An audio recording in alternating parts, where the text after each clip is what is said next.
இயற்கை மருத்துவ நேயர்களுக்கு வணக்கம். சேனலை சப்ஸ்கிரைப் பண்ணாத நண்பர்கள் மறக்காம சேனலை சப்ஸ்கிரைப் பண்ணுங்க. இன்றைய குறிப்பில் நம்ம இன்னைக்கு பார்க்க போறது குறிப்பு 25.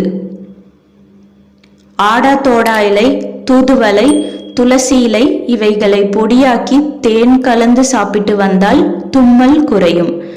இது உங்களுக்கு நாட்டு மருந்து கடையிலே கிடைக்கும். இது பயன்படுத்துறதுனால உங்களுக்கு எந்த ஒரு சைடு எஃபெக்ட்டுமே வராது. பயன்படுத்தி பார்த்துட்டு மறக்காம உங்களுடைய கமெண்ட்ஸை ஷேர் பண்ணுங்க. மேலும் வேறு சில குறிப்புடன் மீண்டும் சந்திப்போம். நன்றி, வணக்கம்.